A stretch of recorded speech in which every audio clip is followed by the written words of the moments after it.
Okay, we are coming to lecture 6 of AFM. This is the final video on the first chapter on cost of capital, risk and return.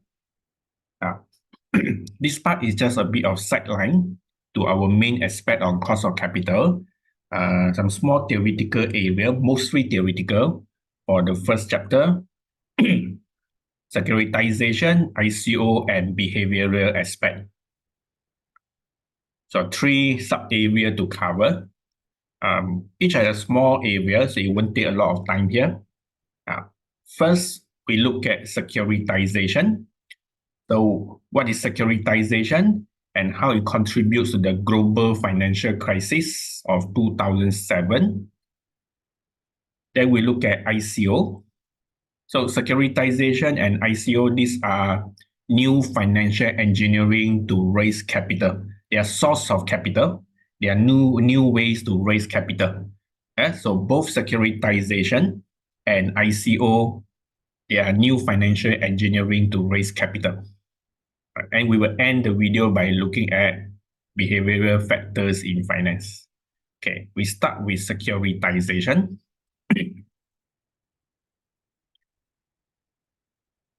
Okay, so you have explanation on securitization here.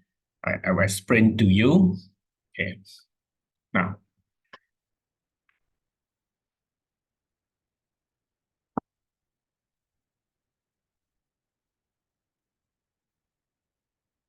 Okay, securitization is a financial engineering.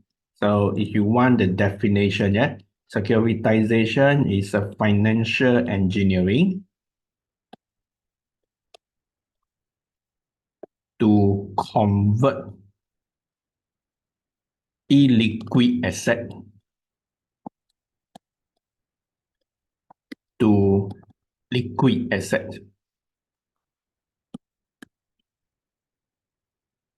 Okay, financial engineering is to convert illiquid assets to liquid assets. Liquid assets means cash.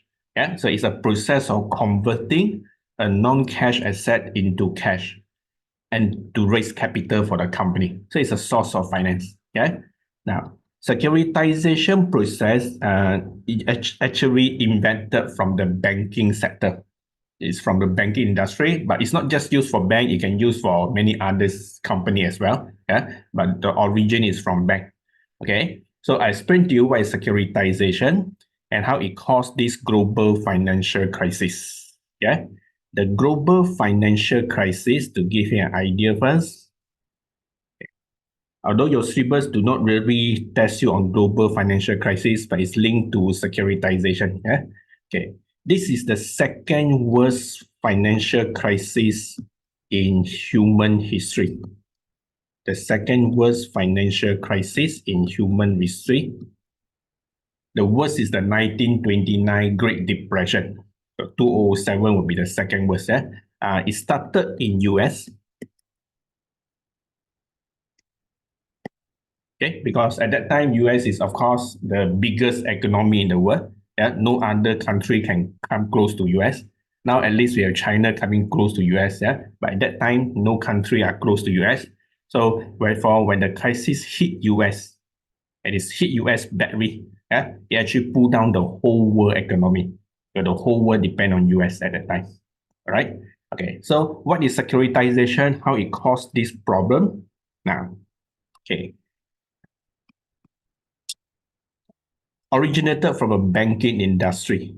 So, okay, if we take the bank balance sheets, now, if you look at the bank balance sheets, right, okay, you will realize the biggest assets for bank is, of course, the bank loans.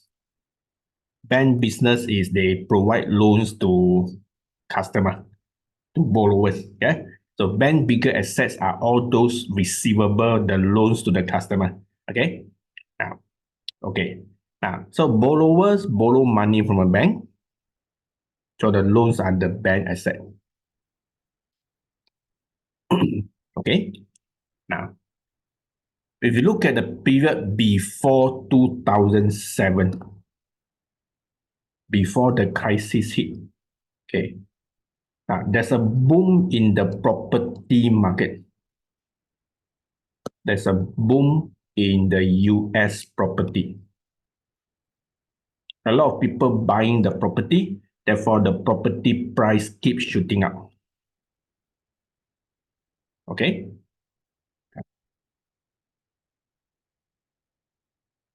Okay. The reason for that are beyond what you need to know, but just if you want some knowledge, okay, because in the 90s and late 80s and 1990s to early 2000, Asia is booming. Many Asia's country like Southeast Asia, like China, Korea, the economy are growing at double digits. So a lot of these Asia people have a lot of money. So the excess money all goes to US to invest in their stock market and to invest in their property.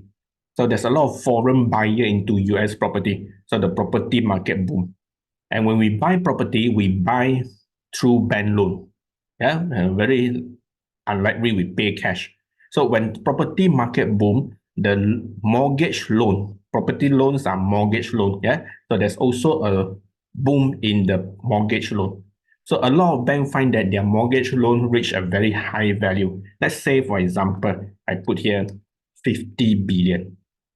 Just example, 50 billion perhaps could be understated. Okay.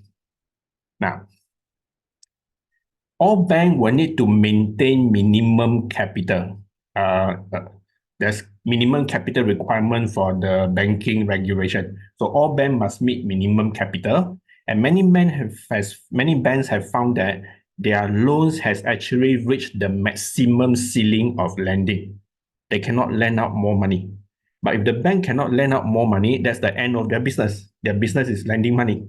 So this is a problem that many banks start to face in the area of year 2000. Yeah, so they got to come out from this problem. Otherwise, they hit the maximum limit, they cannot lend money anymore. Yeah, so what do they do? Okay, so now this bank come up with a very innovative idea. They take this loan and they transfer out. They transfer out these loans. These are mortgage loans, yeah, loans on property, mortgage loans. Okay, they transfer out the loans to a special purpose vehicle. Special purpose vehicles called SPV. Okay, so there's this SPV here. Yeah. Okay, you see the words I use here, you can go and read that, right? Special purpose vehicle. Okay. Now, so this special purpose vehicle is actually a separate legal entity different from a bank. Yeah, so the bank transfer the 50 billion loan here, which means here becomes zero, right? So the bank look very healthy and they continue their lending business. But as they actually get rid of the loan, they do not, they just transfer to a separate entity. So it's very much window dressing. Yeah? But as far as the bank is concerned, they look healthy. Okay. Now, so what does this SPV do with this loan here?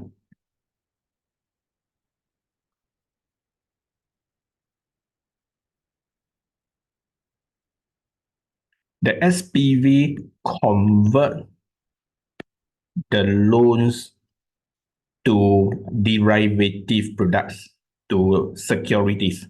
Yeah, the SPV convert the loans to marketable securities called the CDO. CDO, collateral debt obligation. Okay, collateral debt obligation, CDO, or in this special case, it's called MBS, the mortgage-backed securities. So this security is pledged on the mortgage loan, on this loan here, this property loan, mortgage loan. Yeah. So mortgage-backed securities, MBS. Okay. Again, you see in your notes here, this CDO. It's actually a derivative. Okay. In our last chapter, we will learn derivative products. Okay. Okay. So this SPV convert the loan to a security, and these securities are issued to investor, to the public investor, to company, to investor like you and me. So investor come and buy this security. So investor who buy this security put money into the SPV. The SPV transfer the money to the bank. The bank take the money and lend out to the borrower. So you find that the bank has a secure source of cash now, right? Whenever they need cash, they issue this SPV, issue this CDO. This CDO is back on the mortgage loan. So if the mortgage loan is 50 million, they issue 50 million. Yeah. So there's a continuous flow of cash. Okay. So that is securitization. Convert illiquid asset. The loan is illiquid. You convert this into liquid asset. You have converted the loan into cash.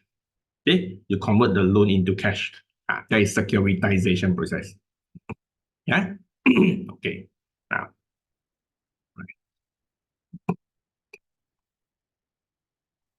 okay. How popular is this CDO? Will investor buy this? Okay, because this security is pledged on the mortgage loan. Mortgage loan are property loan. So when the property price keep rising, the property value keep rising, the value of this CDO also increase. CDO price increase because it's pledged on the mortgage property. Yeah. So property price increase, the CDO increase. And whenever a security keep increasing, everyone go and buy. So everyone rush to buy the CDO when they see a lot of good capital gain. Yeah. So everybody buy this, a very good investment to investor. So people buy, a good flow of cash to the bank. Yeah. So everything works beautifully until when? Until year 2007. Okay. Now, when things get very out of hand, the government knows something is not right, that the banking sector is running out of cash, the banking sector is in trouble, and people cannot to buy house, property is so expensive, people make noise. So the US government is forced to take control action.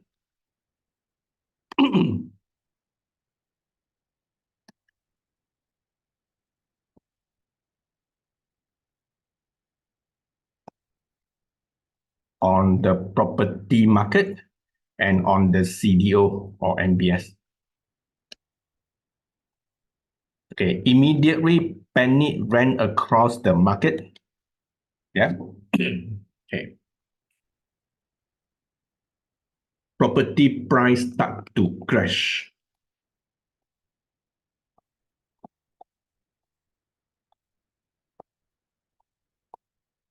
Property price starts to crash. Okay, property price drop heavily. Okay, now a lot of people who have borrowed money to buy property before 2007, we call this as subprime property loan. They are called subprime loan. Yeah, subprime loan means these people, these borrower are not very credit worthy. If you follow normal lending condition, the bank will not lend the money. Yeah, because they are not very credit worthy people. But because the property market is so good, yeah, the bank are not worried. I sell the house to you, say $1 million the house today, okay, and you take $1 million loan. Okay, if next month you cannot afford to pay the loan, I will just take back the house and I sell to another person, maybe at 1.5 million. Because the property market is so good, the bank are not worried. Yeah, if the borrower cannot pay, I just take back the property, I sell again, I even get better price. Yeah, so the loan are given to people who, under normal lending condition, they will not get the loan, but they're not so credit worthy. Yeah, we call them subprime loan. Okay, so a lot of these are subprime loan. Yeah, and what happened is, okay, this loan financing go for a very high margin. Some get even 100% financing. So if the house is 1 million, you get loan financing of 1 million, 100% financing. So suddenly the property price dropped. This property price dropped to 0.7 million. Yeah. Borrower stop paying the loan. Why? If the loan is higher than the value of the house, if the bank want the house, please take back the house, right? I'm not going to pay the loan anymore because the house doesn't worth my loan value. Yeah. So a lot of borrower default payment, either they cannot afford to pay or intentionally they default. So when the borrowers start to default payment, the money to the bank stop from the borrower. The money to the bank stop. Yeah. At the same time, this MBS or CDO prices crash.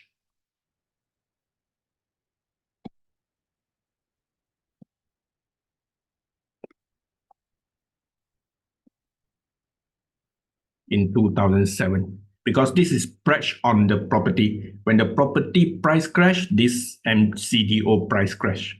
Yeah. So all investors start panic selling because the price keep dropping. Yeah. So investors suffer huge capital loss. New investor will not buy the CDO anymore because the price keep dropping, which means the cash to the bank on this side also stop. Yeah. So when the cash from borrower stop and the cash from the CDO stop, the bank get in trouble. That's where the global financial crisis of 2007 comes in. Yeah. So the banks start to collapse. Yeah. Like Lehman Brothers.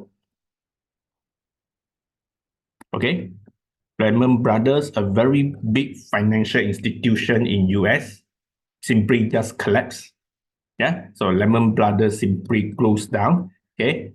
This come the term called too big to fail. Yeah. This financial institution are so big, yeah, that they close down. Well, it create havoc in the market. They're simply too big. Yeah. Okay. Millions of people lose jobs. Yeah. Okay. Now, other banks like Bank of America, AIG, Citibank, the US government put in millions of dollars, billions of dollars to save them. If not, they will have basically closed down. Okay. So that is global financial crisis. Yeah. But what is more important for you is understand securitization. Okay. This is securitization process. Not so much of the global financial crisis. Okay. That is just a subline of it. Yeah. Okay. Okay. Now, okay. So company like Lehman Brothers collapsed because of this securitization. Okay. All right. So this one I already explained securitization. Okay. As an example here, you can go through. Okay. I will go through one question with you shortly. Benefits of securitization. It helps to convert illiquid assets into cash. So it provides capital to company. It transfer out the risk of the lender to the market investor. What does it mean? You see, borrow money from bank. This loan, the bank have risk, right? If the borrower default payment, the bank will suffer.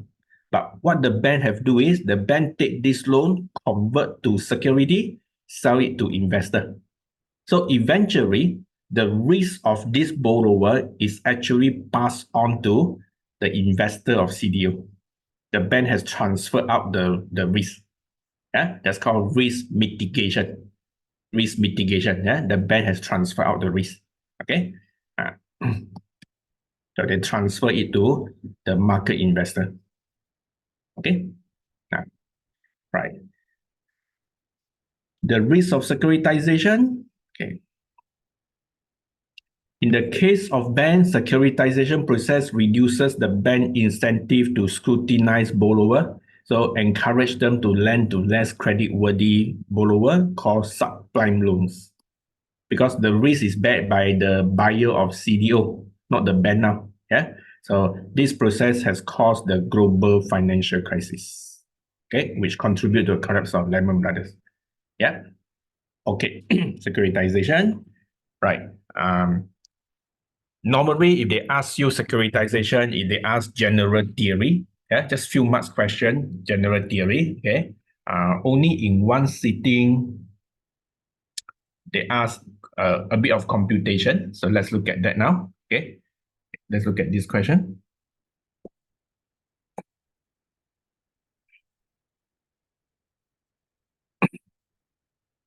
Okay.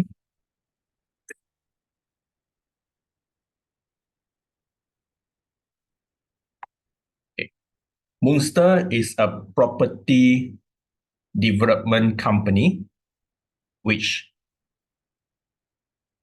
is planning to undertake a $200 million commercial property development. Moonster has had some difficulties over the last few years, with some developments not generating the expected returns, and the company has at times struggled to pay its finance costs. As a result, Moonster credit rating has been lowered, affecting the terms it can obtain for bank finance. Although Moonster is listed on stock exchange,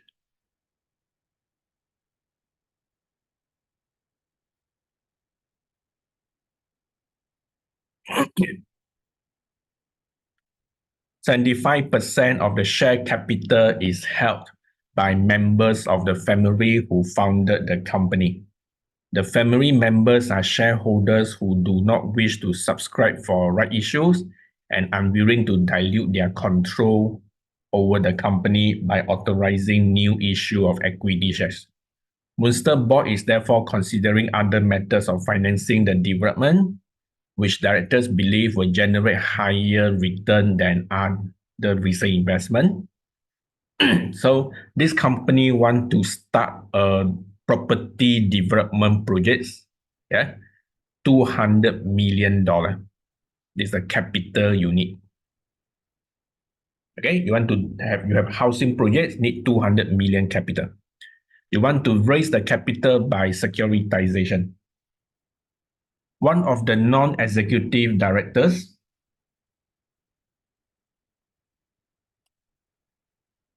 of Moonster has proposed that it should raise funds by means of securitization, transferring the rights to the rental income from the commercial property development to a special purpose vehicle. Her proposal assumed that the leases will generate an income of 11% per annum to Moonster over 10 years period. She proposed that Moonster should use 90% of the value of the investment for collateral loan obligation, which should be structured as follows.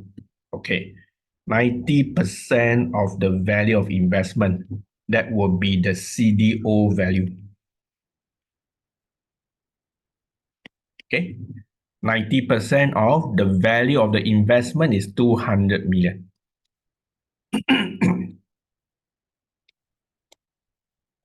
180 million. Okay.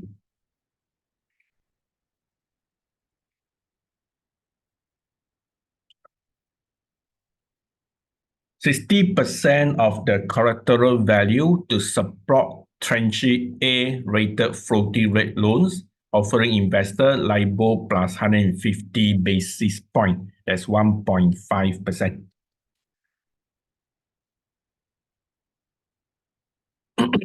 15% of collateral to support tranche B fixed rate loan, offering investor 12%. 15% of collateral value to support tranche C fixed rate loan, offer investor 13%, and 10% of the collateral value to support a tranche as subordinated certificates, with return being the excess of receipt over payment from the securitization process. Okay, so this CDO is 180 million. Yeah. So you create security 180 million and you issue out to investor. You break it up into different tranches. simply means different category of security. Yeah. So that their difference is in terms of distribution of payment. So when you earn money from this investment, first you will distribute your money to tranche A, then tranche B, then tranche C. Yeah, these are the sequence in distribution. Just like profit, you pay interest first, then you pay preference shareholders, then you pay ordinary shareholder. That different category. Yeah. So you say down the line, the risk is higher. So the return become higher down the line. 12%, 10%, 12%, 13%. Okay. So you add up all this, it is 100%. Right? So this CDO divide into 4 types, total 100%. Correct? Okay, now. Okay. The non-executive director believe there is sufficient demand for all tranches for the loans from investors. Investor will expect that the income from development will be low risk as they expect the property market to improve with recession coming to the end. Okay. The non-executive director predicts that there will be annual cost of 200,000 in administering the loan. She acknowledged that there will be interest rate risk associated with the proposal and proposes a fixed for variable interest rate swap from the A-rated floating rate notes, exchanging LIBOR for 9.5%. Now, interest rate swap is something we will cover in our last chapter, chapter 5, under interest rate risk management. Okay. For the time being, you don't have to know what is that. Yeah. Now, it simply means, okay, you will swap means exchange. You will exchange the LIBOR with 9.5%. You will swap, you will exchange LIBOR with 9.5%. So this LIBOR exchange to 9.5%. So 9.5 plus 1.5 become 11%, yes?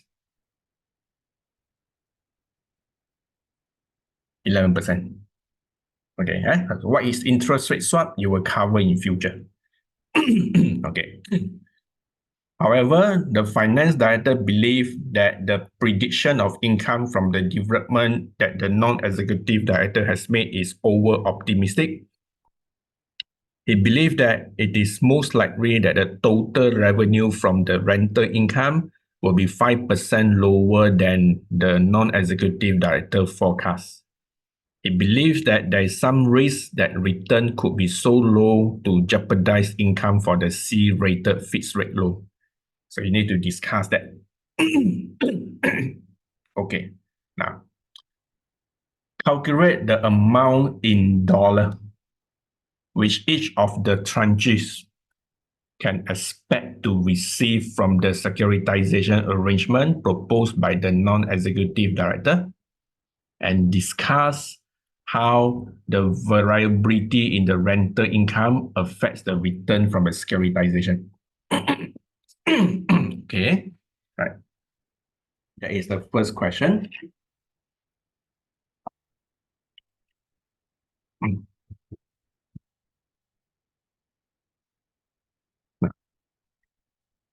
The distribution of income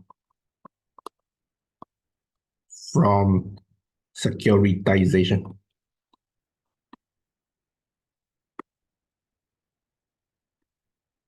Okay, the distribution of income from securitization.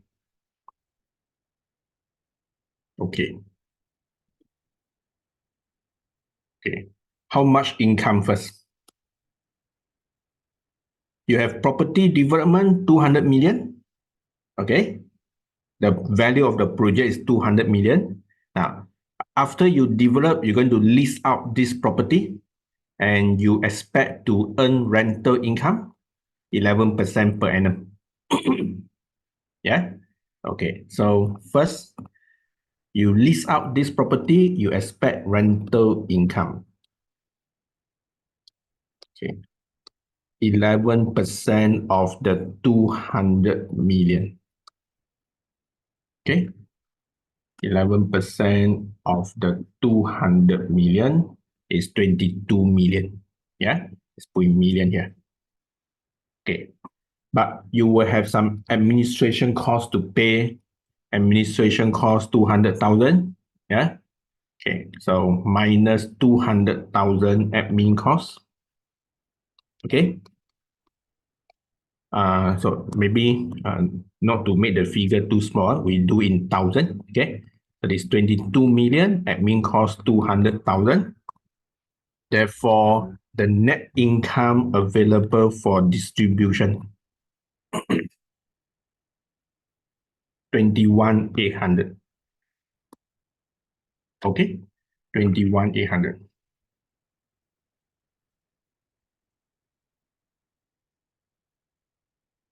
Okay. Then we start to distribute.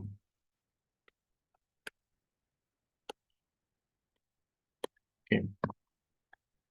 First to tranche A. Tranche A investor, those who buy the CDO tranche A will get the income first, then B, then C, all the way down. Yeah. So tranche A is 60% of the collateral value. Collateral value is 180 million. The CDO value, yeah, 180 million. And they get 11% return. Okay. Now, so 60% of the CDO value, 180 million, they get return 11%. Then tranche B, okay, tranche B is 15% of the collateral value with return 12%. Okay. 15% of the total CDO value, 180, return 12%. Then tranche C. Tranche C, yeah? Okay, tranche C is also 15% with return 13%.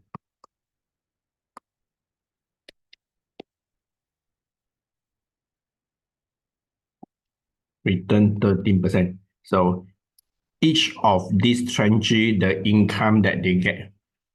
That's what the question asks, yeah? The amount in dollar each tranche can expect to receive. Yeah, so that's the question, okay? So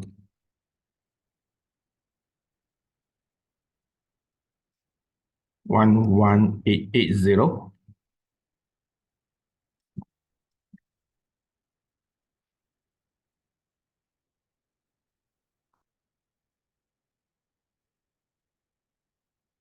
Three five one zero. Okay. Then the balance called subordinated tranche will receive the excess of receipt or payment. So whatever left over, whatever excess. Yeah. Okay. So subordinated tranche.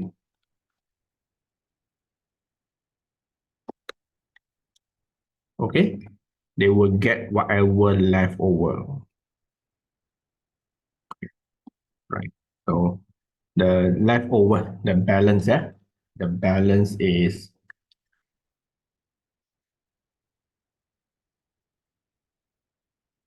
3170. Okay, that so that answer the first question. The amount each tranche will get. Yeah. Okay. Then second question, discuss how the variability, the fluctuation, variability means the fluctuation in the rental income will affect the returns from the securitization. Okay, this is what the director say. Okay, the finance director says. Okay, the rental income is too optimistic. If the rental income will be 5% lower, it will jeopardize the income of the C-rated CDO holder. Yeah, let's see whether that is true. Okay, let's check that. Okay, I do it here. Yeah. Okay. The finance director view. Okay. the finance director view. Okay. If this rental income drop 5%, means left with 95%. Yeah. If the rental income drop 5%, okay, 5%,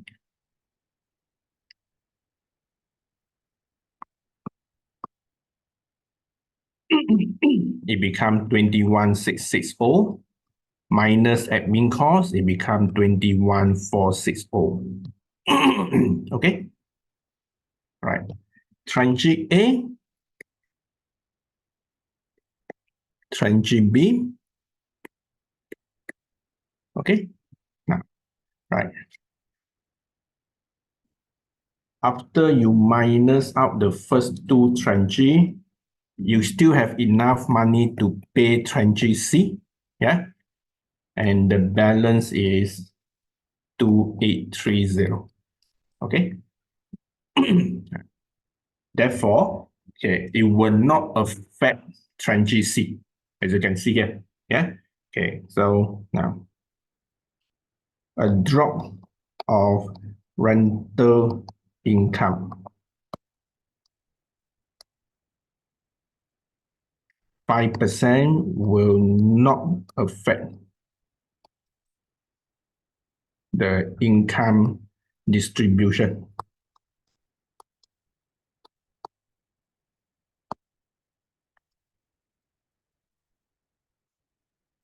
Okay, so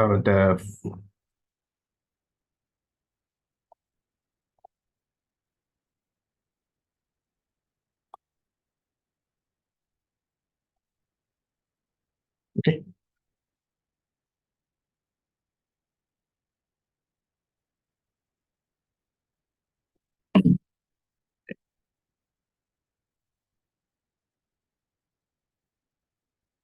done.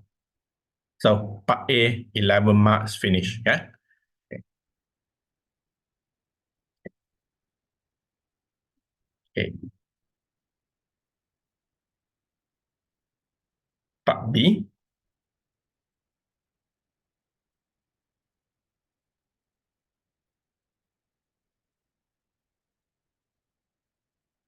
Part B.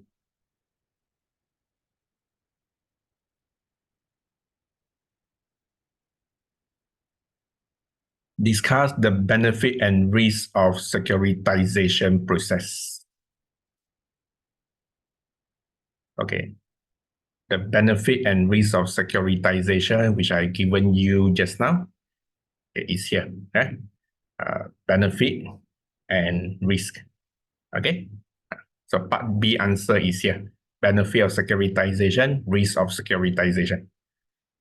Okay. Okay, I think I have also produced the answer here. Yeah. Benefits and risk.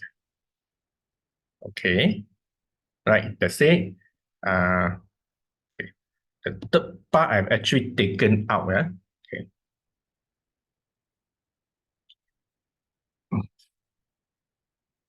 The third part I've actually taken out.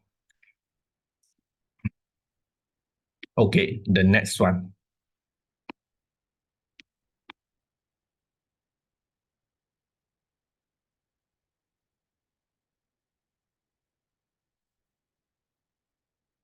Initial coins offering, ICO. This is another financial engineering, another invention to raise capital. Okay.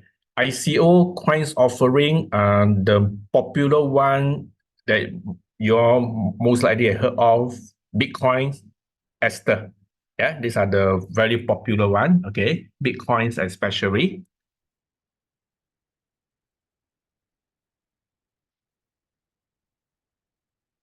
Okay,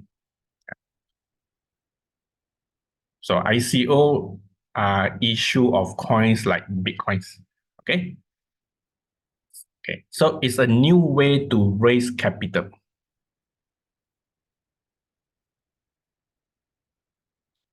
by tapping on technology. Yeah, it's cryptocurrency. It is actually cryptocurrency.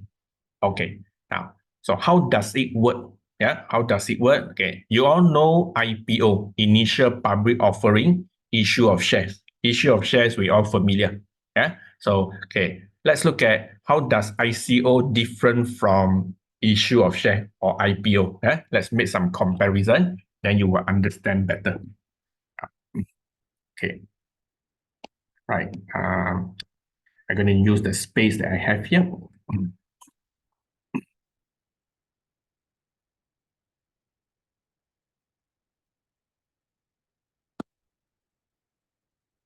Okay.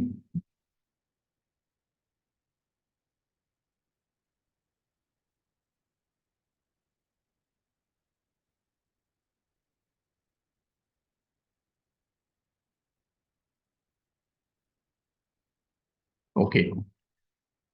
When we want to raise capital, we can issue shares. Yeah. If this is the first issue to the public, that's called IPO, initial public offering. The first issue of share to the public, IPO. Yeah? Okay, initial public offering. Okay. Okay, it goes like this. Now, say I want to finance a new project or a new business. Okay. Now, I want to issue shares to the investors. First, I of course need to prepare prospectus, yeah, the IPO prospectus. When you issue shares, you must prepare prospectus. Then you have investor who will buy your share. Okay, so investor buy your shares, you give the share to the investor, right?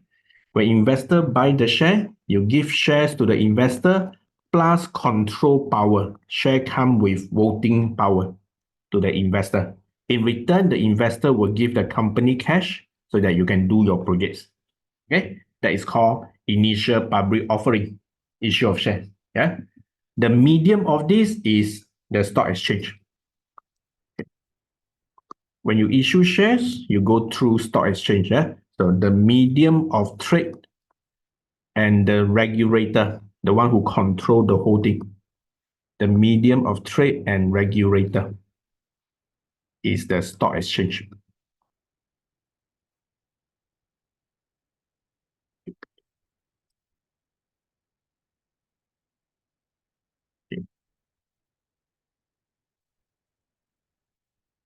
Okay, stock exchange.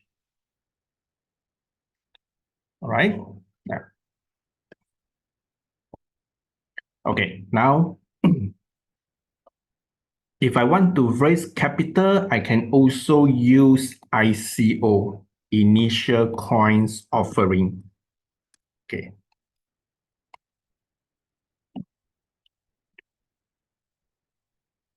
Initial coins offering.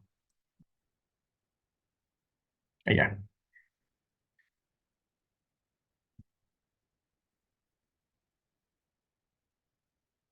Okay.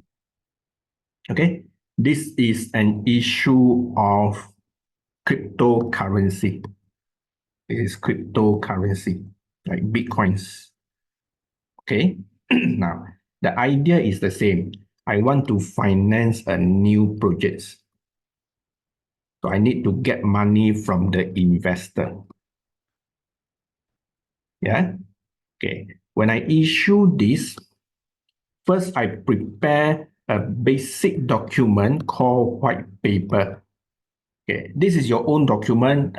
Till now, there's no regulation on this document. Unlike prospectus, you must follow a standard format because it's regulated by the stock exchange. The white paper can be anything you like. There's no standard format. Yeah. So the company just got to prepare a white paper, okay, and just put the white paper onto the internet. Okay. All the trading is going through an internet. With the regulator, we call the mining company. But this is very much unofficial. The regulator is called the mining company, which is basically the computer server. Yeah, because all the trading go through computer server. Okay, this is a server provider.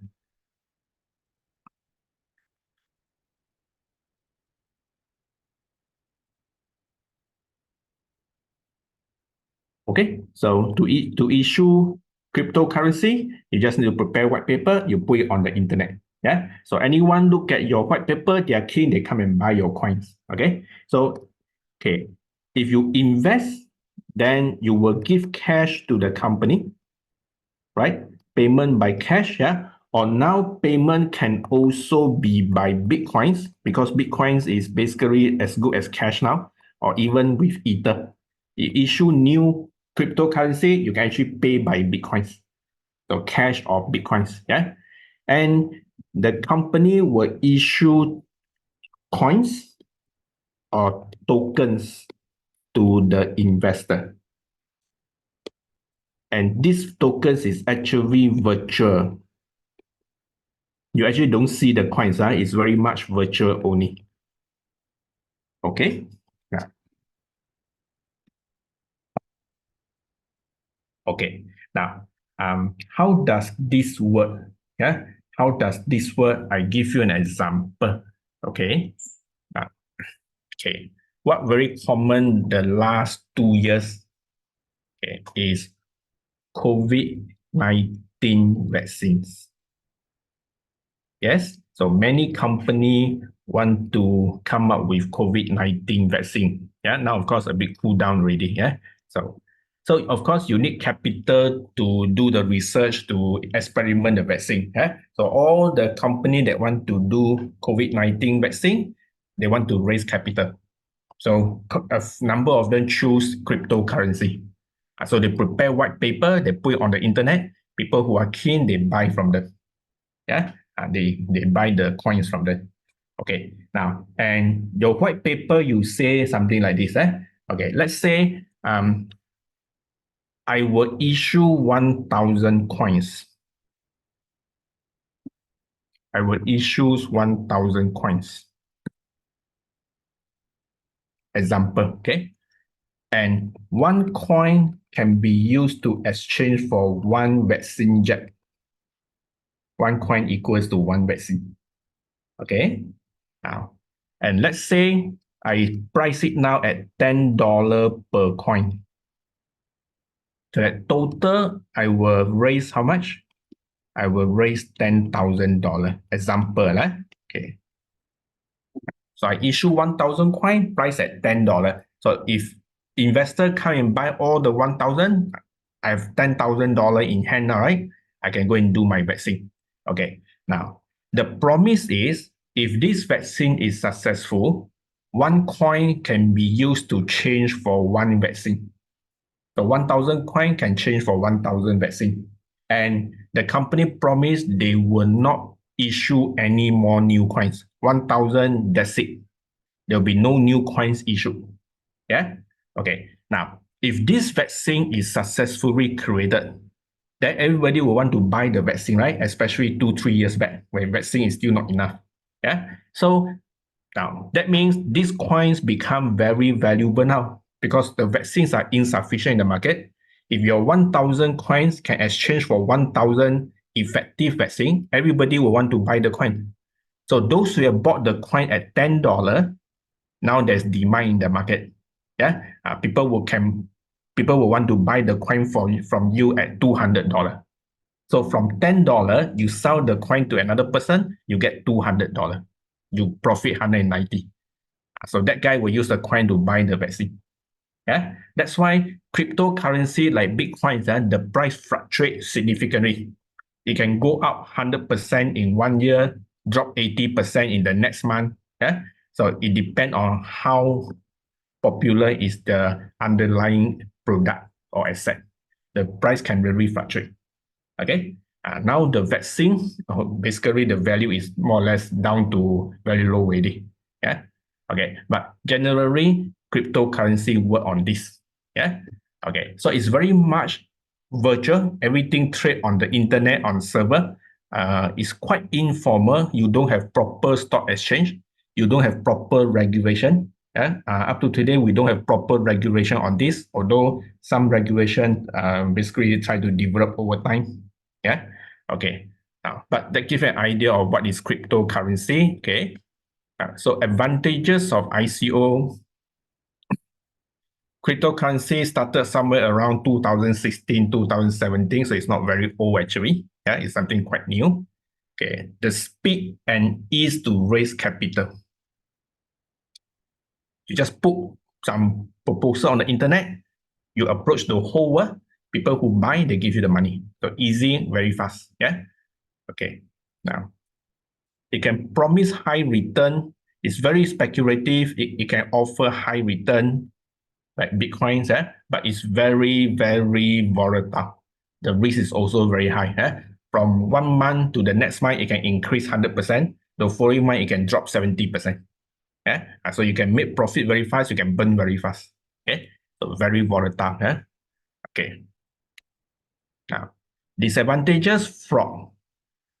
Because it's virtual, and there's not much of regulation underlying it now.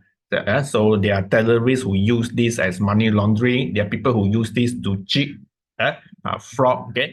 Okay. So you give them the money, they take your money, they don't do the vaccine, they just disappear. So the fraud risk is very high, and there's not much of regulation yet. Okay, valuation risk, because the value of the risk fluctuate like 50% or 100% in 1-2 months. Okay, also security because it's virtual. Everything is on the internet. People can hack into the system easily, right? Okay. So to the issuer, the value of cryptocurrency fluctuate a lot. Risk of money laundering. Regulations. Risk of regulation. Like for the time being, cryptocurrency is banned in China and South Korea. So the country can just ban it. So cryptocurrency is at the moment banned in China and South Korea. Okay.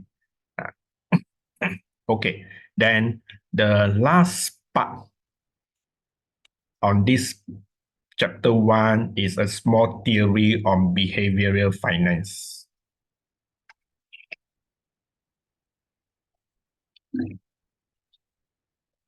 Okay.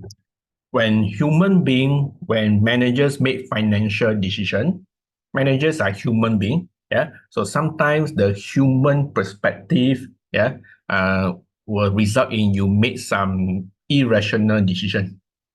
Your human sense, your behavior will always affect your investment decision. You don't just look at the return, you don't just look at the NPV, but your human behavior attitude will influence you. So what kind of behavior will influence you? This is from ACCA article. So management behavior, investor behavior. If they ask you general theory, okay, you can just apply this to the answer. Okay, like for example, overconfidence. A lot of time, management who make investment decision for a company, they tends to be a bit overconfident. Okay, so I'm an airline company, and now I say, okay, COVID is over. I start buying 50 new aircraft because I'm very confident the market will bounce back. But who knows? It may not bounce back. So you are overconfident. A lot of managers who make investment decision for a company, they tends to be overconfident. Okay, that's one. Okay, like investor behavior. Okay, many investor tends to be conservatism. They are too prudent. You have money to invest, you put 99% of your money in fixed deposit. You dare not even take 5% and go to the stock market because you're scared you will lose your capital. You become too conservative.